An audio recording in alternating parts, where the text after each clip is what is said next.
Welcome to the Truth About Real Estate Investing show. Today we have the lovely Kayla Andrade, who has been advocating for us landlords since 2010. We'll be talking about the challenges landlords face, how we can better come together and advocate for ourselves, her plans for her next investment, and so much more. But before we get to Kayla, again, welcome to the Truth About Real Estate Investing show for Canadians, where we're on this journey together to seek the truth on how to best invest in real estate. We host leaders in our community who have demonstrated repeatable investment strategies. I ask them about their tips and tricks so we may leverage their experiences to improve our own portfolios and in turn our lives on a path to financial peace. My name is Erwin Cito. I've owned over 40 properties since 2005, full-time in investment real estate and coaching since 2010, four-time Realtor of the Year to investors, and I'm looking to pivot away from Canadian real estate. Not entirely, and yes, you heard that right. Terry and I are looking to divest some of our properties and to take profits, pay off some debt on properties that don't cash flow positive with these higher rates, and rents we're not able to increase. I have two properties that are under rented by about $1,000 each, and thanks to rent control, I'm going to sell them. There's about a 95% chance, in my experience, that someone who will buy them, whoever that's going to buy them, will likely move in, and they'll move into one or both units. And then sadly removing rental supply from the system. Not that our government cares, because they knew this would happen, because that's the symptom of rent control. Combine that with the opportunities that presented themselves to me in the southern parts of the United States, where it's landlord friendly, and the debt coverage ratio mortgages are available, which is kind of like commercial financing here in Canada. There's just such a plethora of options available in the States. So debt coverage ratio means qualification of the mortgage will be based almost entirely on your down payment, which is minimum 25% down, and the numbers of the property. So if you find a good cash flowing property, you're pretty much guaranteed to get a mortgage. Combine that with a managed service company that I'm currently doing due diligence on. For those new to the Sunbelt, USA states there is no rent control in the good ones, not all of them. Looking at you, California. There's no landlord tenant board. Single family homes are in the the ones I'm targeting are in the $100,000 to $300,000 price range. That is US dollars, and they cash flow in US dollars. The numbers are so good. We're looking at like 5 to 7 caps. And that's better than most apartment buildings here with way less headaches.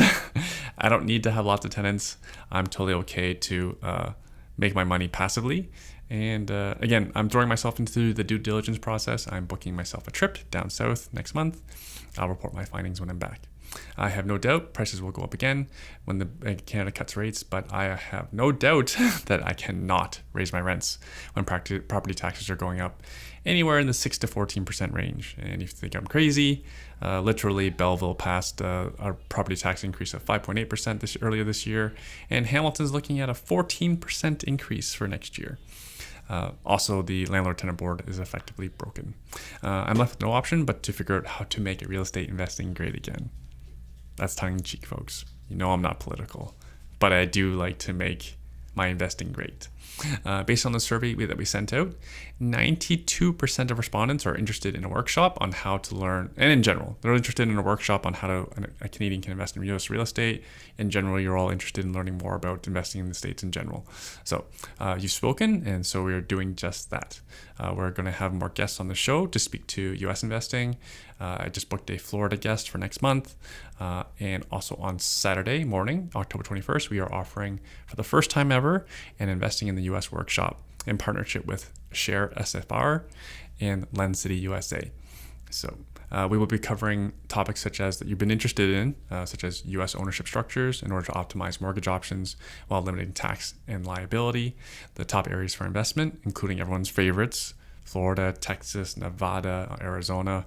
Basically, yeah, you're my audience. I'm not surprised. You're very knowledgeable on where the landlord-friendly states are, how you can improve your cash flow, your portfolio, and returns while investing in houses in the United States. And again, we're talking about the $100,000 range, $100,000 to $300,000 range.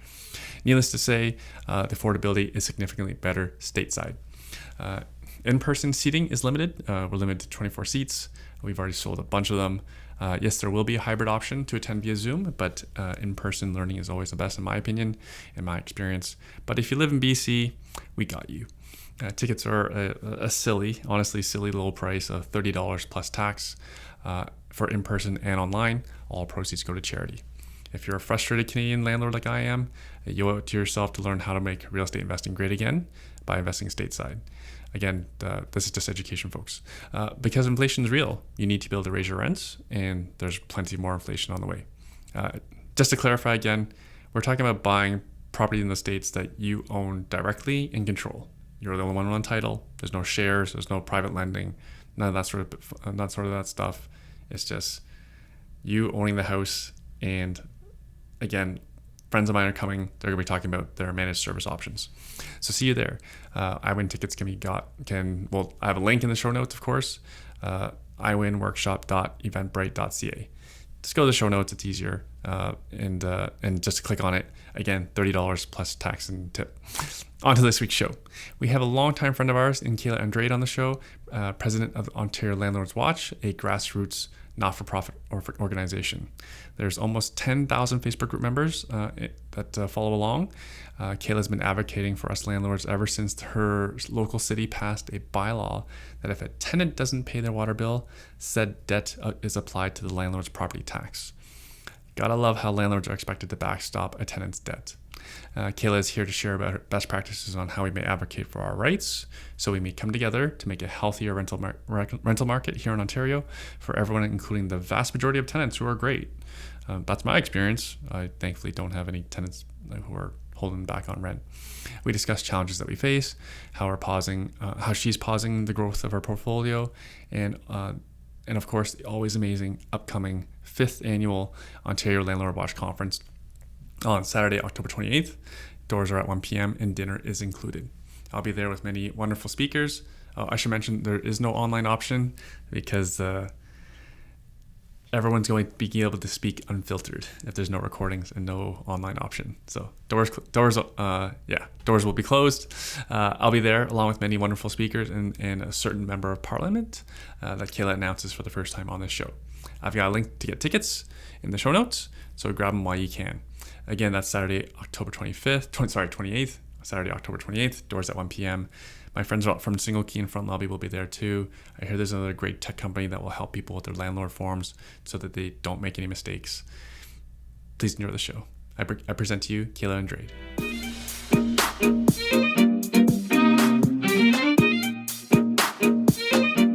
Hi, Kayla. What's keeping you busy these days? Oh my God. Besides 4 children? You're 4 now? Oh yeah. You remember the last one? I was pregnant at the conference. It was crazy. Yeah, 2019. I'm surprised. It was like the conference on the 5th and he was born on the 25th, on the 21st, right on election day. So yeah, he keeps me on my toes, but he's in school now. So I am jumping 2 feet in to my advocacy work even more than what I've been doing now for the last 14 years. So for those who aren't familiar with yourself or Ontario Landlord Watch, let's talk about let's at least touch on when you started OLW, because you've been doing advocacy work for us for a long time. And actually, just was thinking in my head how funny it is. We thought things were tough back in 2019 for landlords. Well, how we were spoiled. We were so wrong. Well, I started off in 2010 with the city of Cambridge when they made the landlords responsible for the tenants' delinquent utility bills. And that was a wide opening experience. It's just trying to understand municipal government, how involved they are in the housing industry, what policies, what bylaws they can make. And we were going back and forth with that for like a good 4 years just on water billing. And then once we had a petition trying to take that matter now to a provincial level, it was a different beast in itself. You have to really get to know the players. You get to know how they introduce policy, what kind of policies they introduce. And so we were bringing that petition to the province, but then more landlords were calling me and they're like, can you fight the Residential Intensity Act and the Landlord and Tenant Board? And then we're like, Easy Okay, peasy. we got this. I'm like, at that, I never had issues at that time. I've never had issues really as a landlord in over 20 years of being a landlord. So at that time, I just started listening to what they were going through and understanding and learning the RTA. And then obviously having to understand what the landlord tenant board was all about and Mhm. how they were obviously how they provide access to justice to all parties involved. So that's when, you start to get to know the issues. Now you have to Mhm. come up with the solutions. But my goal was to how to communicate with all of the people that I'm communicating with. And that's why I had a Facebook group created. So every time I was on a podcast or at an event, it was like, join the group, join the group. We need to, win a war and you need warriors. So my goal Mhm. is to recruit as many landlords, property managers, and realtors into this group so that we do have a strong and united voice. Mhm. But as you know, with politics, everything changes. We've had so many different assistants to the Minister of Housing. Oh my God, I don't know how they are thinking that they're going to create a solution with the same mindset that actually caused this problem. And then they keep switching up. Our leaders and the people who have been put in charge to create solutions to this. Mhm. And that's where we get setbacks, through our advocacy efforts, trying to build that relationship, trying to build Mhm. up who we are. But it's a new year coming, and I have some few things up my sleeve, a different strategy, and it's going to take this entire community for us to see the type of changes that we are advocating for. Mhm. And the problem's even made worse because, like, we were joking how the good old days of 2019, we added like a million new people in this country over the last 2 years. So the problem is we had problems then. Now just they're magnified by another million people. Well, if you look at, how many rental units that were created in from then till now, and then the landlord and tenant board still dealing with there's so many adjudicators, and they're happy they got, $6.5 million to hire 40 more adjudicators Uh-huh. to handle tenants who don't pay rent. Right, right, So it's like there's so many ways that money could be spent in order to keep people housed, keeping the landlords paid, to keep right, that right, relationship strong. But right. unfortunately, it's just about mismanaging of funds Mhm. on this crisis, and our Mhm. government has obviously mismanaged the way that they are managing their own housing supply, and now they're attacking the private sector. And if our landlords don't sit back, smell the roses, and understand that you need to step up, learn Mhm. to advocate, and fight Mhm. for your property rights, it's going to get a lot worse. Right. And I would say that the same thing for tenants too. That they need to fight for a healthier LTB as well, because people with true issues, not non-payment of rent, they need their hearings heard as well. Right. The tenants are, well, the tenants in Toronto, they were obviously taking part in rent strikes, so that Not they, all of them, but yes, yes. well, they're starting to collaborate. With Acorn having 140,000 members, Hmm. their goal was to try to stop AGIs from happening. So they tried to do a rent strike. Sorry, The AGI. landlord What's that stand for? above the guideline rent increase. Right.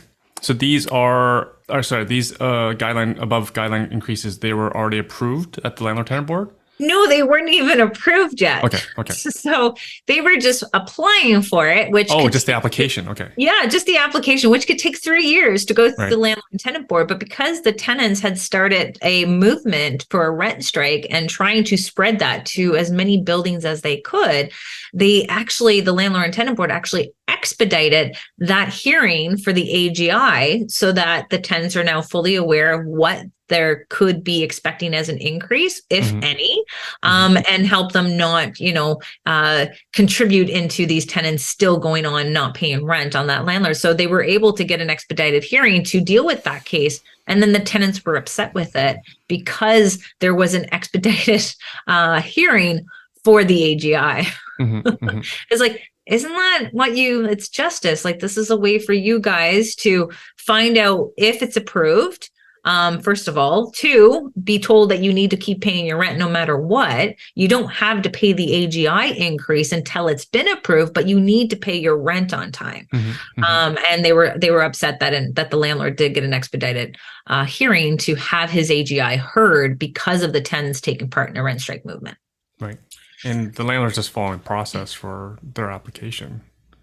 They're just following. It's a tool that they need, and and we're lucky to sometimes, especially for these bigger buildings, the aging infrastructure. These AGIs are crucial, especially with a 2.5% rental cap on rental units here in Ontario. So we really need to utilize these AGIs whenever we can, but it's not going to be as good as what people think it is. A friend of mine had a $1.2 million building. They did $200,000 worth of renovation costs. They took away heat and hot water from the tenants' responsibility, and they were approved to a 7.1% increase over 3 years.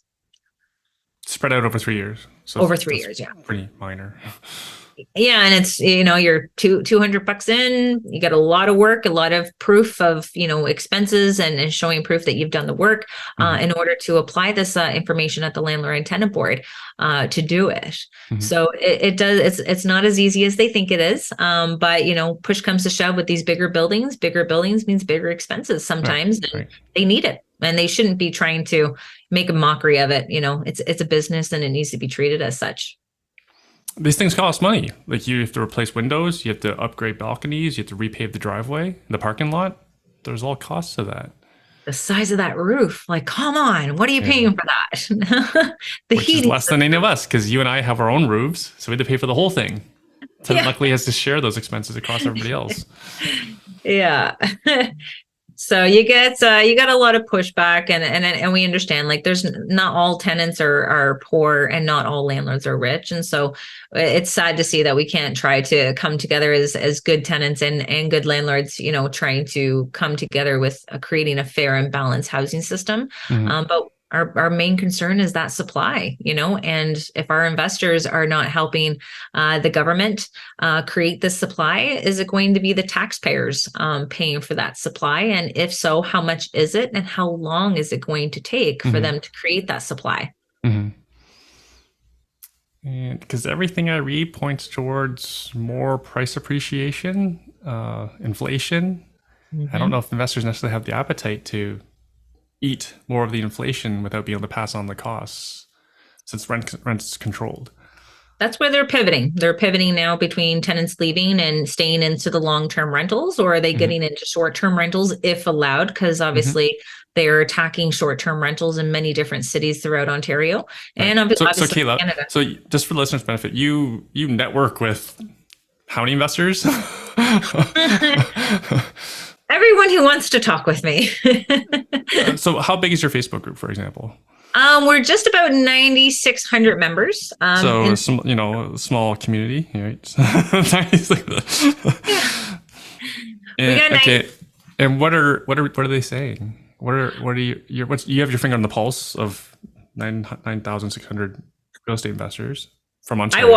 I watch a lot of the groups of what's happening, and I'm seeing an influx of the owners wanting to move out of their own personal unit, their home, and wanting to move into their rental units, just because obviously those expenses have went up on that property, and they have a long-term tenant that obviously is not paying enough to keep up with the expenses. They are selling to save themselves. Speaking to my paralegals in the community, a lot of our investors are in hot water based on when they bought that property, and having a broken landlord and tenant board system. Property taxes are increasing left, right, and center in every single municipality. And they're trying to get out now before those increase take effect. And so we're seeing them wanting to explore other countries and other provinces that are more investor friendly, and you can't blame them. And this is the messaging that we try to give to the elected officials, to be like, you are trying to gain 1.5 million homes before 2031, but you're not calculating the rental units that you're losing because either the landlord is just taking it off the market completely, or they have to branch and getting themselves into different forms of rentals, like the short term, the midterm, or even rooming houses. You can get about $1,000 a room now for just a room. Oh, I have student rentals, I know. Yeah, I don't get that much, but my house is, yeah. My house isn't as nice as your house. Is My it student lower? rental is not nice as your home. Are you getting lower? Market for McMaster rentals is around $700 a room, right? That's weird. Like we have our local shelter who is trying to recruit landlords to take part in their program, and they will give $1,000 per room and worth $1,300 for a 1 bedroom. So the shelter is giving out more money. I think you need to switch who your clientele is there, buddy. I don't trust government with my property. Do you blame me? Amen, brother. Amen. And that's what I try to tell them. Like they see like, oh, Ontario Landlords Watch, hey, I said, listen, you can come and you can talk about your program, but be prepared to get the feedback that you don't want to hear. Because what the government has done is created someone, creating a position. They're going to pay him to recruit landlords to go on this program. And yes, $1,000 seems, all said and done dandy, but if you can charge that and to the private market and still get it, what are the benefits of joining up on that program? And this gentleman is going to be spinning his wheels, and we're spending money on a salary for him just to spin his wheels and not be productive and getting more people housed. I just want to finish my point why I don't trust government with my property. It's not that I don't trust them. I just trust that I have my students, I have their parents guarantee rent and damages, right? If it's government, I don't know how long it's going to be for me to get my damages back. You are looking at not just on students. People are looking for a guarantor. It's a way for them to strengthen their application with, hey, my credit score is like 600. It's not crazy good, but if I come with a guarantor, does that strengthen my application? So more and more landlords are calling upon that because now you can go after potentially two people in order to get any type of arrears, because inflation and the cost of living has gotten so high. What is that bill that's going to be not paid first? So that's why you have to be prepared, and you have to learn how to work many different strategies and to make sure that the rent is getting paid on time so that you don't go underneath water and then the property suffers with that. So I asked you before we were recording, what is your plans with your own portfolio? Expanding, shrinking? I'm going to utilize what I have. So like I have a 5-plex, 6-plex, 2 triplexes, plus my single family home. I have a basement. So I'm going to start doing some infill maybe, just so my triplex, I'm going to try to get a 4th unit created there. And then we have 1 unit that needs some renovations for the bathrooms and things like that. So maybe the time could be where we, flatten it and rebuild on that in particular property, because we love our no rent control on new builds. For as long as that lasts. Yeah. I said that as soon as that policy came out, I'm like, oh, thank you. And flick of a pen, you could put rent control on that. No problem, guys. But I'm like, I don't think a lot of people were biting to it anyway. So it wasn't too bad. And then obviously just looking outside of the country, I might just rent out my house as a rooming house and take off to Dominican or up north and live in the bush. Anything right now. You have to keep all your options open because we have an election to prepare for. Yay. And just to I want share it now. Just to share my own experience is as because we work with investors all the time. We have several properties for sale that are tenanted, and and there isn't much demand for it. The demand seems to be currently for properties that are owner occupied or vacant. Right, and even we have listings where the rates are current, but yeah, again, investor appetite's not there. It could just be rates, it could be seasonality, but what your sentiment seems to be consistent. So I think our elected leaders need to understand that, and also whoever buys our income properties, typically they're moving in. Yeah. Right? So then rentals are being erased from the rental market. Landlords are doing it on purpose. They're feeling like the government pushed them out with Right. their policies to Right. Oh favor no, just. but sellers will sell to anyone. They don't necessarily care who it Right. is. You got the ones that they'll sell who are with the right number for sure, but there Mm-hmm. is that sourness that has put on to those landlords where they're like, you want to move into it, then yeah, I want to know you want to move into it because I want to make sure that we're taking it off the market. They're very upset with the government. It's been years of them just failed policy after failed policy, and now we have a housing crisis that we don't even know if actually it could be managed anymore. Like, look I don't at see how. it's before we were looking like trying to help with affordable, like we're just trying to sustain what Mm-hmm. happens, and we Mm-hmm. need big bold ideas, out of the box thinking ideas in order to get these incentives created that Mm-hmm. is working side by side with the private sector. But if you're not listening to the private mom and pops, the ones who are putting their money into this business, and just the developers Mm-hmm. or past politicians, Mm-hmm. we're not going to see these significant changes that Right. Right. will do any type of change that is going to benefit all parties involved. Right. I So do think we need to go after some of the sources of the issue. For example, I think there's just too many people coming. Like, for example, people need to immigration. understand not just immigration, but for example, like the international students. Like, Yes. Oh my God. Like, I'm glad you brought that up. right. Because I don't We think most people don't know that undergraduate tuitions are frozen. The tuition prices are frozen and have been for quite a few years. mm-hmm, Hence, colleges and universities are forced to recruit internationally.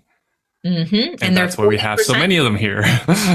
40% of their enrollment fees is from international students. Right. And for international students coming over, and they're going to be paying more. And I believe I was speaking with one of my landlords that the schools used to talk about, oh, we need money. Back in 2015, they were just hurting for the money because a lot of the people weren't going to school. And now all of a sudden we have way too many students that are coming in, and they're on their college and university websites Mm-hmm. stating that residency is actually not the private sector is more affordable than staying into residency.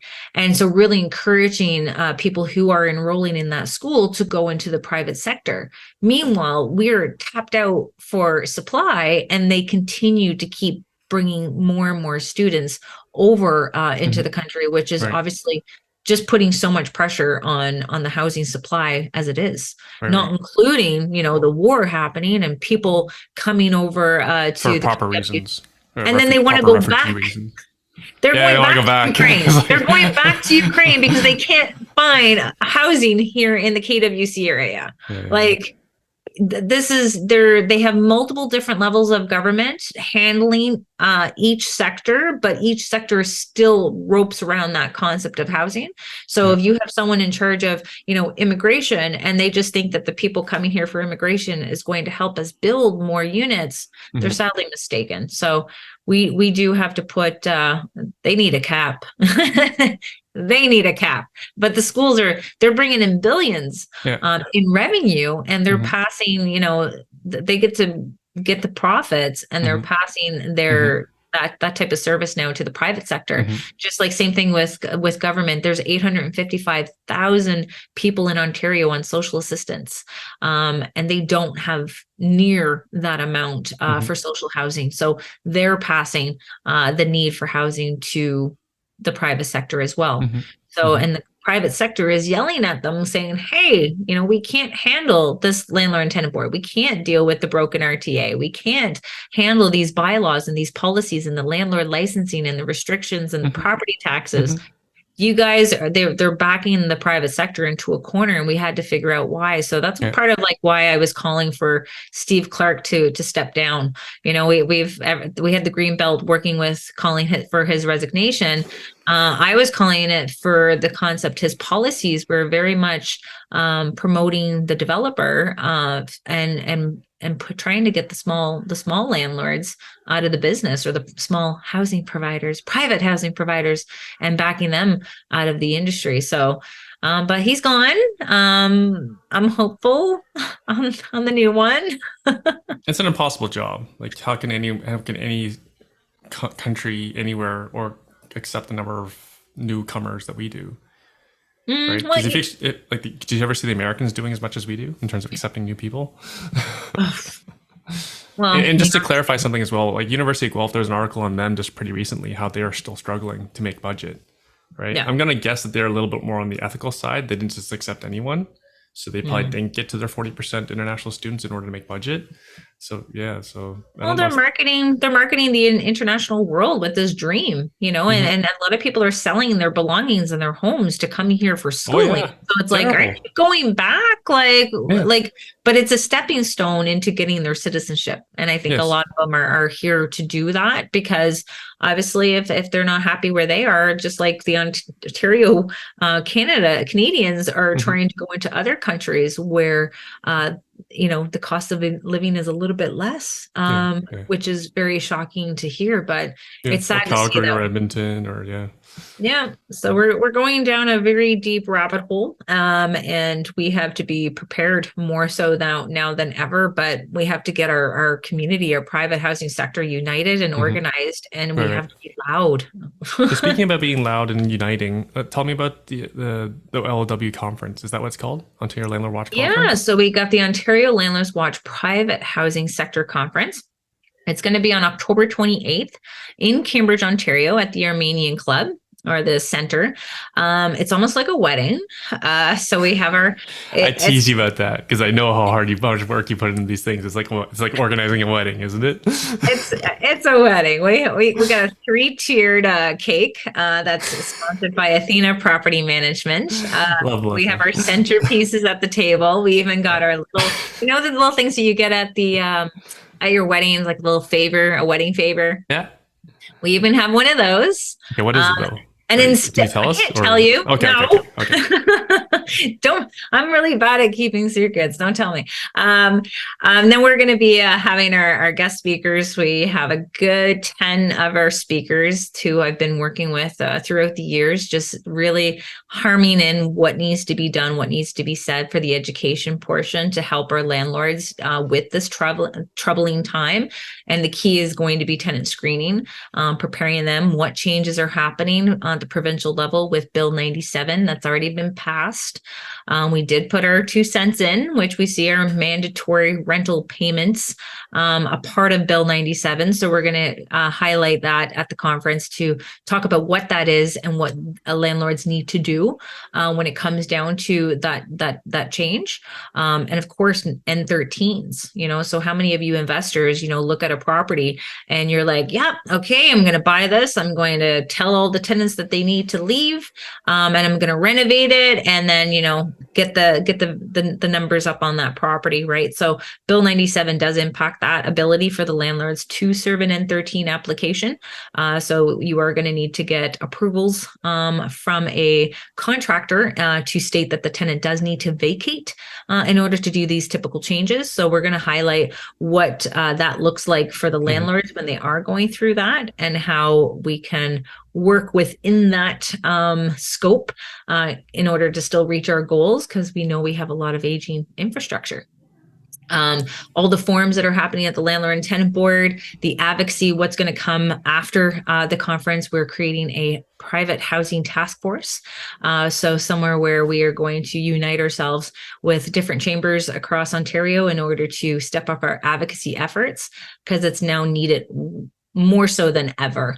And we just need to get organized. And so we're going to have a lot more to say about that one at the conference and prizes. So instead of, bringing a present for me, because I'm not getting married. You're not Well, no, renewing your vows with Eric? No.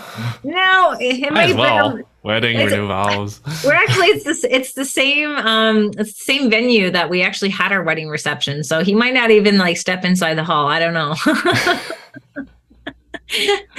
That's so cute. But we have a 10-item buffet. We have a 10-item buffet dinner. We have cookies and cake and cupcakes and fruit that we're going to be serving for dessert, but making sure that people are leaving with their minds and their bellies full. And I want to be able to take it offline and have it in person to build that strength of our community, Mm-hmm. and to share from these experts who have been at the landlord and tenant board, who's been advocating alongside with me. And I think we got the next year to really put our boots on and start running, Mm-hmm. Mm-hmm. because if not we have to start learning how to speak a certain language. It's for us to move. American. No, I'm kidding. Spanish. I got to start watching Dora. I got agua. I got agua down. Cerveza. Point of clarification. I'm sounding so nerdy. Will this be recorded? Because I know the answer to that. No, no. It's definitely going to be like be here or be square. You know, we Right. got to make sure that This is a closed door meeting yeah, for privacy. and rumor has it, I don't know if you are going to be when you're going to be releasing this, but we might actually have the MP Larry Brock at this conference. I'm just waiting on his bio before I announce it, but That's it. That's all you're waiting for. yeah, I just didn't want them to have that possibility of backing out or whatever, but he was definitely interested. So we have to work him into the conference. So he's going to do a speak, and especially speaking on the federal side of housing now being a popular topic at the federal level. We're going to have him speaking at the conference and hopefully enlighten him on what's happening at the provincial and municipal level that he should be concerned about. And I love his take on CMHC. So he knows there's issues with CMHC that he would like to see addressed too. What's his take on CMHC? You got to watch his video. I got to post it. He's definitely he's everywhere. He's going to be a voice to, at least see how we can see where the federal government is coming from with their changes, because they're obviously making some significant changes. So we need to now step up our advocacy levels, not only now to do it at a provincial and municipal level. We now need to rope in our federal. Well, we had my federal Brian May at one of our conferences, and we had our MPP Belinda Carlios, and we had the mayor of Cambridge at the last conference. So it's great to see that they're still coming. They're still listening to what we have going on. It's just sadly this is government, and this is how slow it actually takes to see some significant changes. But as landlords, we have to look at what do we want. Is a privatization of the landlord and tenant board what we need, and will that help landlords be more willing to get back into the business, knowing that they have someone that they can hold accountable for not giving the proper service of standard service that we expect with the current landlord and tenant board. And we need to remove and streamline the process of non-payment of rent. If you look, I don't get it. I don't understand why that's a hearing. That you don't have money. You don't have money. Why do you need a hearing? Oh, Arun, you have no idea. They would cry to get their cases adjourned. People are waiting 7 to 8 months now for an adjourned hearing. So they ran out of time. You waited 8 months, you got your hearing, they ran out of time. Now you have to wait another 7 to 8 months for an adjourned hearing. The tenants are stating that they are, they have anxiety, they have a depression, so that way they can adjourn the hearing or delay the eviction or demand that they can work out a longer payment plan. Right, so, like the landlord's not going to have to be depressed after that. Well, because before I rate this order, is there any children in the home? And I'm like, what does that have to do with anything? Like, you need to issue the order based on the rule of law, and there's no consistency with it at the landlord and tenant board. So hopefully we can, show them that there is a better way of streamlining the non-payment of rent application, especially with Bill 97 and that mandatory rent payment plan that they're forcing down everyone's throat through COVID. But then that kind of went away, and now they needed to kind of put it into the act. And that's why we have to learn how to work within that system and the different programs, the different government programs that are out there for tenants who are in hardship situations. Yes, it's taxpayers' money, but at the same time, it's cheaper to keep people in their homes than to have them on the street. So we want to utilize those programs for these tenants. If they are good tenants and you want to keep them, start knowing about these different programs that can help them. Yeah, I actually saw a report. I forget what city. It might have been Hamilton, where academics from the university were saying how it's because there's so much supply has been lost from the low income area, like under $700. Like the politicians think, oh, we just build more, but the academics are like, that could take forever and it's really expensive. You're talking about $500,000 a unit, or we can just give the tenants money so they can afford market rents.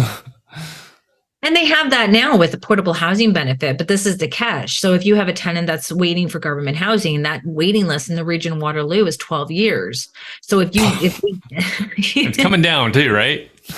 you know why that list is coming down? That list is coming down because they're offering the people waiting on the housing list a $350 portable housing benefit to remove their name off of the government housing waiting list. So it makes it look like they're chipping away at that list and it's not so much 12 years anymore, or it's going down a year.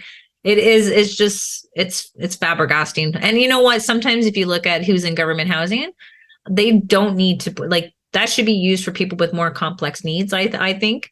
And everyone else just needs that little bit of a buffer, but you can't give it to like you need to give them a hand up. You can't be giving them a hand out because then no one wants to do anything for themselves. They don't want to work if it's just going to be keep giving it to them, right? It's crazy. The whole comment about like not people not wanting to work, like there's so many jobs for tradespeople.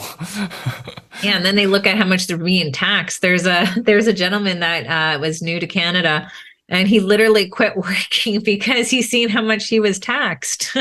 Did he go home after that? Yeah, and then he went home. I don't know, man. I think we need a comedy show like this. This needs to be a definitely a reality TV show. So Something like Judge Judy. Will your advocacy group help us with our property taxes? Yeah. Actually, the whole everyone in the city should rise up because we're all affected, and ain't just the landlords. Well, this is where everyone has to get involved with politics, like know which level. So if you have like the provincial government, they have like this little, NDA or EDA organization that helps, people become a member of the Conservatives or the federal. And then their job is to go and get people to sign up on a membership fee. Same thing with the municipal. They're out, they're networking, they're trying to get support. They want donations. Like it's always about donations and always about support. And they always want to know that big issue that everyone's talking about. Housing is obviously the big issue, but we have to start holding these elected officials accountable. And if you look online, like our normal way of doing things was, tag them in it or comment on their post. A lot of our elected officials, especially on the housing, they've literally turned off commenting on their posts because it's very negative, with Doug Ford saying that we're going to have affordable houses under $500,000. We're like, is this the Buck Bear thing again? Like, come on, that doesn't work. Yeah, it's not going to work. Who's going to build it? Well, they're actually saying that there's so many houses and rentals that are going to be built in my area, the KWC area, but it's not going to be sold to everybody. It's going to be a very selected, like investors can't buy them. Mm-hmm. And I'm like, this doesn't sound like Canada anymore. Like you're buying something, but only selling it to a certain, like who's buying them? Like who's buying the rentals? Yeah. So we have a lot of stuff, and especially with on social media, like we can't get our news. So it's really important now, more so than ever, for these investors to get out and to get to any of these networking events that are out there. If they're monthly, great. If they're bi-weekly, even better. We do need to work our networks together to get the news so that we're better prepared into sharing it and to come up against it. But we can't be quiet anymore. Right. And at your event, you'll be able to hear it from the horse's mouth. Hopefully it doesn't offend anyone. No one likes being called a horse. I'm not calling you a horse or Larry Brock. But I can hear directly from Larry Brock, for example, like what his housing policy is. And because he likely has a good chance of being reelected. Like everything seems to be pointing towards Conservatives at the federal level. Oh yeah, that one is a very strong one to do, and it's just about giving them that information that they're not getting from the mom and pop, the people who are in the trenches. We have to kind of say like, what are our issues? But we're done talking about the issues. They know our issues. We need to give them those recommendations and line them up into what that looks like. Mm-hmm. Just like the conference, there is a company called Rentitus, Rentius, Mm-hmm. .ai. And so they've created something where it's programmed that the landlords can have all of their end forms for the landlord and tenant board automatically populated. And it helps them avoid any type of errors. They supposedly spoke with the board and they like what he's created. So now they just want him to launch and get the feedback from the community. So it's going to be my first time seeing this program at the conference as well, to give these gentlemen some feedback, because it's what is absolutely needed to help Mm-hmm. these landlords. So we Mm-hmm. need to look at these different tools and programs that are out there, Mm-hmm. but at the same time, learn to network with one another to be prepared of what's to come, because landlord licensing is spreading like wildfire. It's a Mm-hmm. cash grab, and honestly, I feel it's an infringement on your property rights. And it's not just about advocating for a better, fair housing system. This is about fighting for our property rights now. Like, they're telling you what you can do with your own property, even from you renting it out to a short-term guest because you don't live in it. It's like, no, I pay my taxes to this property, folks. Like, Mm-hmm. I can, as long as I'm not, messing up or digging up anything or reconstructing, they shouldn't be as invading on our property rights as they are. So Right, we right. have to do more. Like in Hamilton, our rental licensing is around. Actually, it's a large area around the college and the university. It requires an electrical inspection once a year, even though even if you haven't done any electrical upgrades, which I think is odd. Like, the rules already exist when you take a permit out for your electrical work, so they're just having some sort of duplicity. And look, the fire inspection, I don't have a problem with, right? But again, like the electrical part, like, that's so doesn't make any sense, and like no other municipality does this as far as I know. Because, like, for example, Waterloo's had their rental licensing program for quite a while. They want a police record. Sorry? You gotta get a police record. You gotta get a police check. I don't think we have to do an hour, so at least Yeah, we did something not right. yet. But the electrical side of things, it's about creating that business for an electrical company to come in and do that kind of check, right? And if there's not having any concerns, I can see the safety issue. But when you have property standards that a tenant can call, and you've advertised on your website, are you having any maintenance issue? Did your landlord not salt or snow shovel your driveway? Is your heat not at this temperature? Call property standards. They already do that marketing, because if the landlord doesn't do it, they'll come in to do it and they'll put it to your property taxes. It's almost like a business. A lot of these cities are struggling to bring in the money, and their job, they are. these taxes are going up. Their job is to look for ways to bring more money to the city. And this is now a way for them to utilize, again, the private sector to gain more money for them to go and mismanage it. They just had to tap into our reserves in Cambridge to build a soccer field. I'm like, we have homeless campments and people sleeping in sleeping pods, and you want to build a soccer field? Meanwhile, there's a soccer field in every corner of every park and school in our city. But they decided to build these two big soccer fields in the middle of nowhere.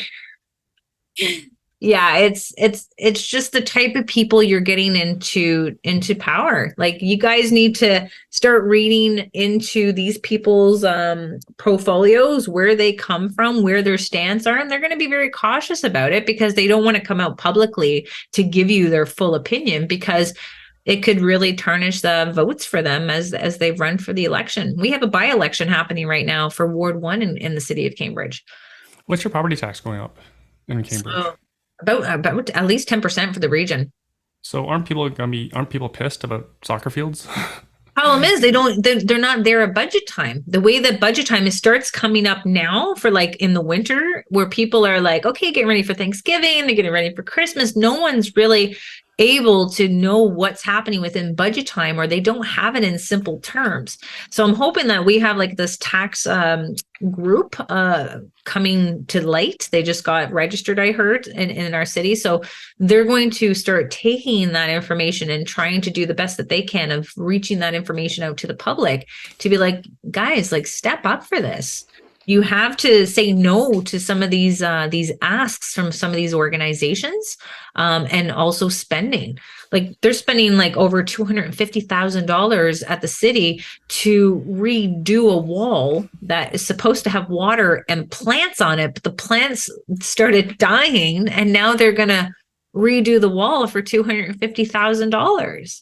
It's like we're in times where, like, if you're telling us to cut our Netflix or our Disney, why isn't our elected officials starting to cut back on them, and their spending, or how many elected officials we have? Do we really need that many elected officials? I'm gonna get someone fired. Oh, don't. I might need a job that comes with a guaranteed pension for life and all Hey, sorts of lovely buddy, things. we need people like you running. Why aren't you Oh, running no. for? I know you got Andrea. Oh my God. Yeah, you have. Yeah, you're lucky.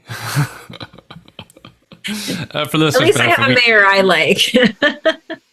for listeners' benefit, Kayla's referring to the mayor of Hamilton, who is the former leader of the NDP party for the province of Ontario.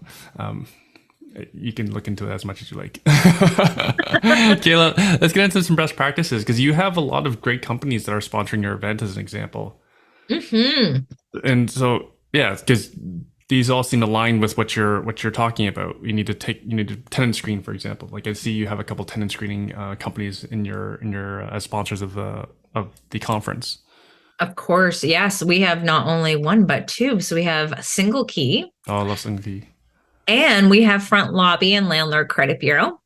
These are our co-hosting sponsors, and we have Macaulay Legal Services. So obviously making sure that we're fully equipped with our legal representation at this event, because we want to make sure that any landlord that's going through a difficult time is that we're giving you the right key players to bounce these ideas off of, in the right atmosphere. So we want to give a huge shout out to all of our co-sponsors, and especially Rentitis, RENTIUS. I'm going to talk to them about changing their name. It's kind This of cute. newbie can't. This newbie Rentitis. can't say it. So I love what rentitis. they got going on. So It sounds like sorry. you got tendinitis, or like it's like that's Itis. You get the itis. rentitis, and I'm like rentitis. Yeah. And so, sorry, you said earlier they will help you prepare your LTB forms. Yeah, their platform is like almost a way to communicate with your tenants too. So you can text your tenant through the platform, and it time stamps and dated. So it really teaches the landlords about documentation of your communication with your tenants, and keeping that as a very detailed collaboration. So if you do need to go to the landlord and tenant board, you now have this information that's going to it's going to protect you a little bit better than just saying it's a hearsay situation. And then through putting this data into the information and knowing when there's a non-payment of rent, it's going to automatically populate so that you don't screw up the name, you don't screw up the address, you're not screwing up the numbers, because any type of form error on these paperwork, that's it. It's game over for you, and you have to start the process all over again. So it's very crucial that our landlords are understanding what form does what and how to fill them out properly. And then our friends at Glenn Gosling, he's going to be coming and highlighting how to represent yourself at the landlord and tenant board, and how to argue your case effectively if you choose to do it without a paralegal. I like going by myself. Do you? I help some landlords out. Like it's either I'm like off to the side, and then we mute, and then I'm like, Oh, you're talking about virtually. yeah, well, we're always virtually now. You're virtually for the landlord and tenant board. No one's in person anymore. Oh, where you? Well, you can tell you've never had an issue. Luckily, it's been a while. I've done, like, for example, I use Front Lobby, I use Landlord Credit Bureau. I use companies like Rent Panda. Just we screen like crazy. You have to, and it's good, because honestly, if you don't, then you're going to come into the problems, and it's not just that problem tenant. You're going to have the problem with the LTB, the problem with the RTA. You're going to see all the broken loopholes within the system that does favor the tenants, and not just the tenants per se, but it favors the tenants who are abusing the system. And there is very creative ways into doing that. So I'm glad that, you don't really know, but yeah, all of the landlord and tenant board hearings are online. And I encourage all listeners to listen to some of these hearings, just so that you can have an understanding of what's actually happening and what tenants are out there who are, technically abusing the system. We do have tenants that are just fell into hardship situations, but you can tell through the hearings that they're trying to work out something very genuine with their landlord, trying to make sure they can get themselves caught up to date. And I do like Right. that They deserve to be heard they in a do. reasonable amount of time. And even when you go to a landlord and tenant board hearing, you have a chance to mediate. So there is a chance for both parties to agree for a mediation. So you can go into a room with a mediator and kind of hash things out to see if you can come to an agreement. And if you can't, then no worries, you're back in the queue waiting for your hearing. And sometimes those mediations can go a long way, and you can connect that tenant to obviously these different programs that help them with rent relief. And there's a company that actually just came out, and they're now offering first and last month's rent and rent assistance, obviously for a cost, for tenants. Wait, wait, I wait. Wait, know. wait. So, sorry, are they a sponsor? Will I meet them there? Will I meet them at the No, conference? they're not a sponsor. I'm just Get still them there. yeah, it's like, and who can we give your number to? It's like, but yeah, it's almost like a payday loan situation for tenants, right? So you start to bring that back into the advocacy. We have local service managers, we do have regional programs, and we also now have companies coming out with situations where they're getting first and last month's rent, almost like a payday loan situation. Single Key has its rent guarantee program that they push out there for the private landlords, especially for ones where the numbers are very tight. But obviously the criteria, you have to make sure that the tenant is making a good portion of income in order to have them qualify for that rental guarantee program. But there is these programs that are now starting to expand out there just because they know how broken Ontario is. And BC's next. BC is absolutely, they're complaining like us, but there's still some justice still there. We just did an interview with a BC landlord. They have just as much of the craziness, but it took her 4 months. They had a lot more steps to go through, but it still only took them 4 months to get an eviction. So Not it's like like Ontario. 4 times better than here. Yeah. I'm like, whatever, I'll take it. It's like, stop your complaining. We'll take it. Right. So she did things perfectly to get 4 months eviction. It was the tenant still pushing back. It was the tenant applying for a stay. The sheriff actually came to her property, was loading up the tenant's belongings into a truck, and within that 24-hour time frame that they had, the tenant had still applied for a stay on that Supreme Court ruling. So they actually had to give the key that they just got changed back to the tenant. Yeah, welcome to BC, guys. And it's funny, is like it's not funny, but our elected officials, they're looking at BC. That's where this portal came in, the Navigate Tribunals Ontario. Like they started to look at what BC was doing. And yeah, so we know that they're modeling after BC and not Alberta, but hey, Alberta. We got to help those Alberta landlords up there. They're trying to, kick up some storm with the tenant unions, trying to get rent control in Alberta. Hopefully they don't succeed, but the only way they're not going to succeed is if the community of the private sector collaborates. Because we may be like, oh, they just have so many tenants, right? And that's why people they just keep doing it because they have so many tenants and there's only few landlords. Well, if you look at the landlord, you look at the contractors, their property managers, you look at the paralegals, we are our mortgage agents, like we're a huge industry. We just have to learn how to work collaborative together in order to step up the advocacy and to be more opinionated in media's light, even if it's a letter, and we want everyone to write to their elected officials, write to their media, and send us a copy, so that we can try to get your voice out there as well. Yeah, I find most landlords just everyone's busy, first off. My clients all have kids and work and jobs and businesses. This isn't a priority to advocate for themselves. And then on the other side is a lot of people are not public about the fact they are a landlord because they don't want to be considered rich and ostracized and have tenants show up at their houses and protest. Except me, when I call my tenants, it says Ontario Landlord Watch on my phone. What is your relationship like with your tenants? Honestly, great. If you look at like, you got to just lay the law down. You got to put the rules in place and be like, this is a business relationship. So my husband is the nice guy. He goes in, he does all the fixing, he talks to them, then he comes and talks to me. And then I'd be like, okay, like I'm doing the inspections. I come and do the inspections. And a lot of it's going to be, here's a writing letter just to say, like, this is our findings. This is what I'm obviously needing to have to address with you. You have a certain amount of time to address it. Failure to address it will result in a potential eviction. And then I start issuing out my forms, right? Like you have to keep that, you got a good cop, bad cop situation. That's why some of my husband, when he's like, don't you know this unit number and this tenant? And I'm like, listen, I know the tenants that I need to talk to. Like they're the ones that got stuck in my head. But a lot of it comes down to they know they have low rent because they've been in there for a very long time. And a lot of people don't want to make noise when they don't pay, when they pay low rent.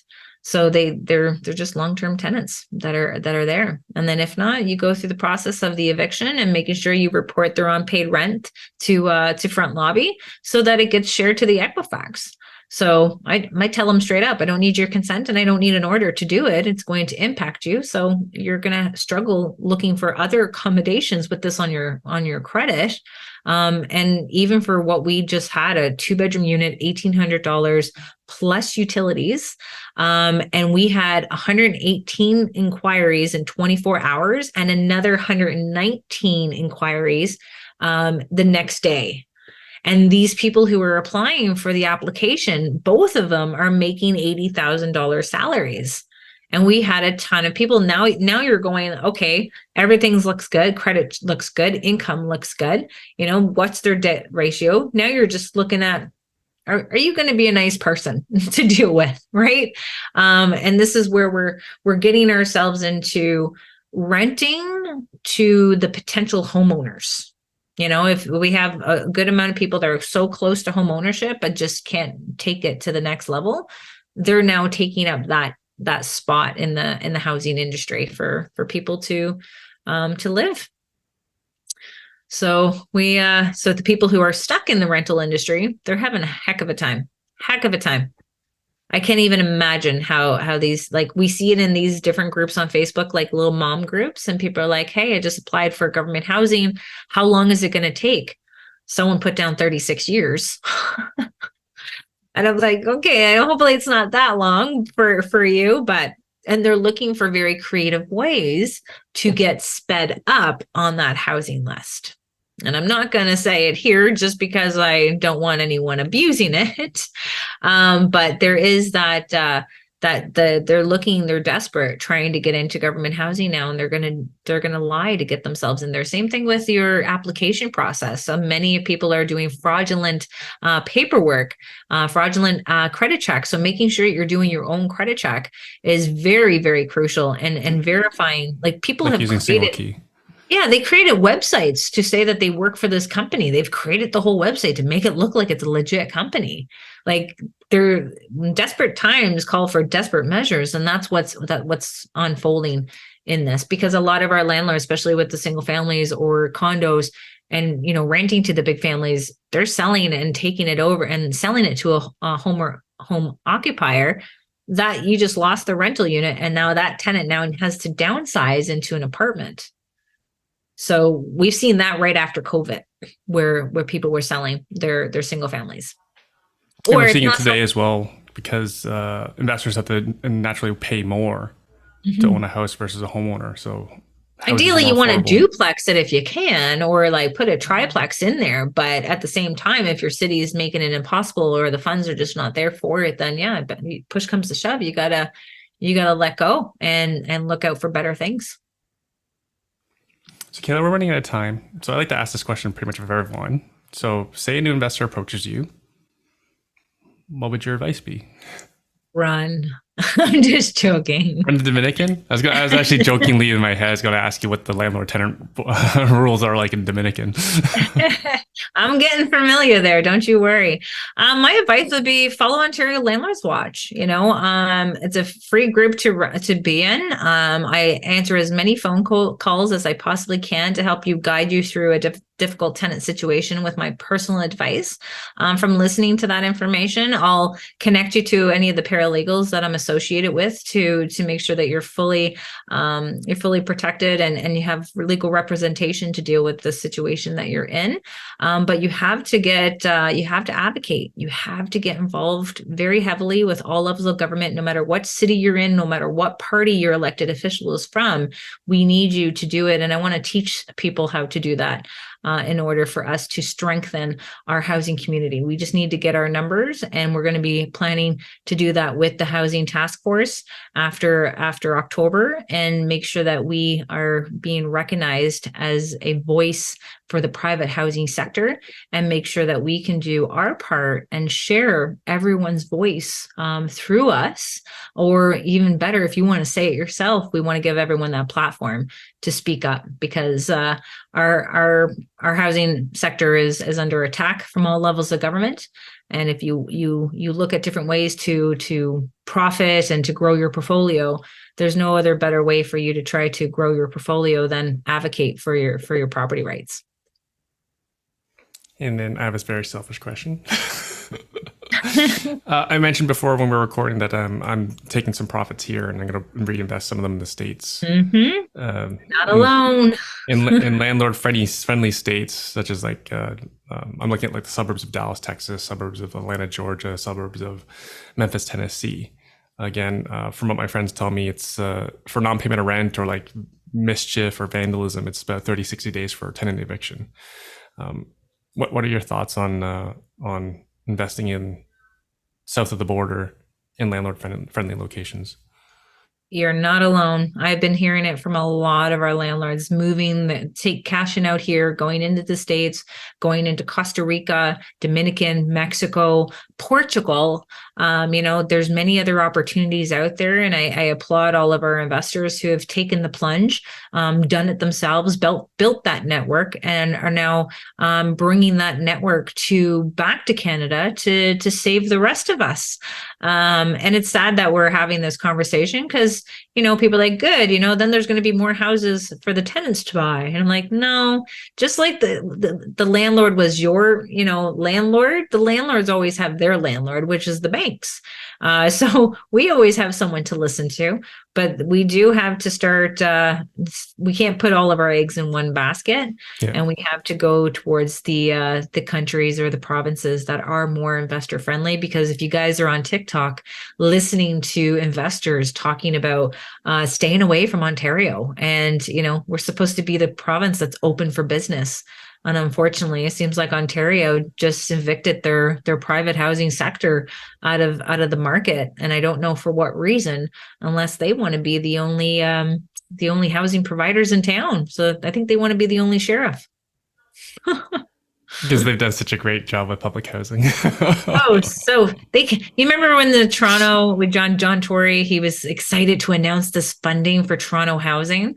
And it was like, oh, this is for fixing Toronto housing. They can't afford to build, manage, maintain, and subsidize government housing. Taxpayers can't. It doesn't make sense.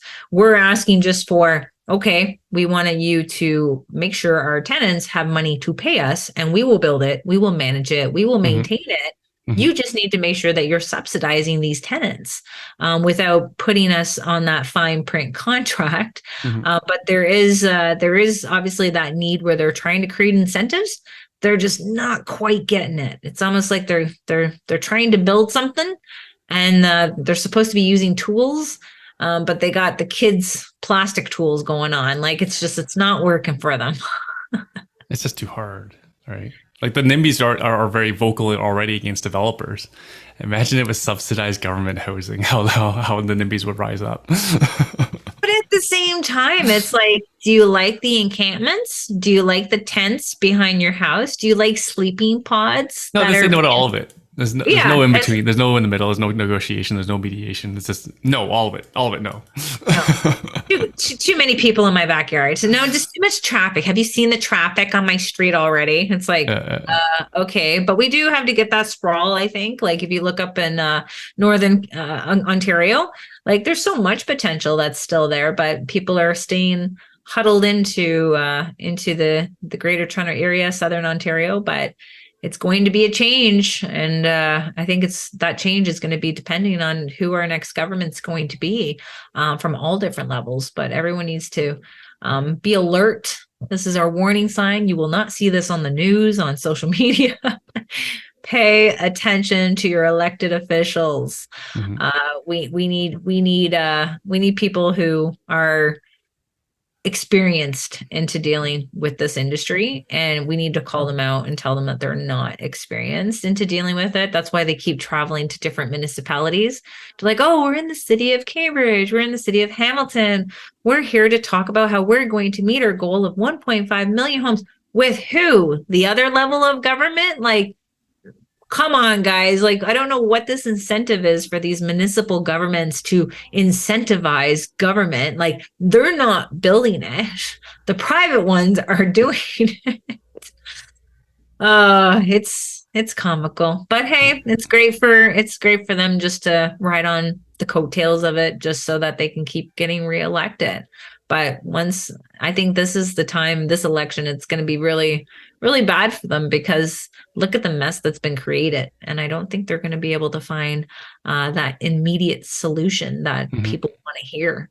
Because they're crying, talking about how they got to leave Canada because things have gotten way too costly for them.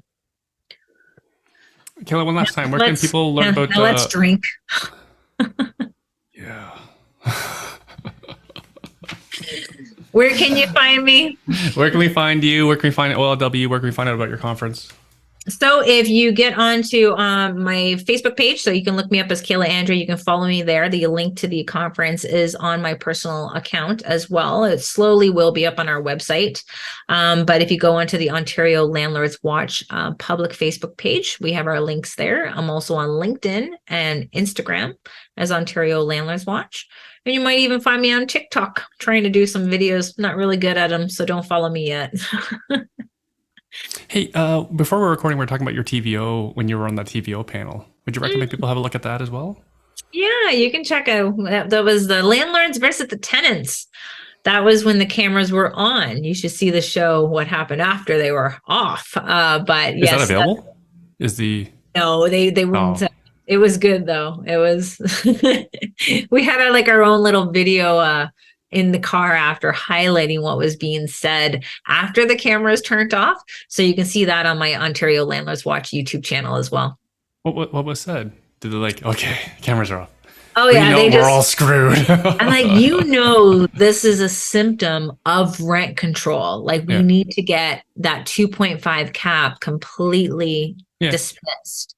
And they're like, no, we need more rent control, right, like right. rent control in between tenancies. And I'm like, are you kidding me? Yeah, Like, that would be the death of all rentals in Ontario yeah. if they just Everybody will get in. put rent There'll never be control another in. purpose-built rental built by private industry. Never. People would get everyone out and they would try to put them in a spot where they'd be renting and sharing accommodations so it's not underneath the RTA. There's going to be people will rent their units as storage units for God's sakes. Like they'll learn how to pivot for what they work with if they can't sell it. But they obviously, I'm seeing more groups postings about people selling their nineplex and their triplexes now. Like that's something that I never saw before, where people were literally posting their rental units in the group. So we've created, like, obviously Ontario OLW properties for sale and rent group. It's like a marketplace, yeah. Yeah, just so that people can, offload what they're selling there. But we're seeing more people selling their properties now. And they're probably doing it because I'm done, I'm getting out of the industry, or I made it. But we have that older population too that's fed up with it, Yeah. with the increases. And a lot of people made a lot of money.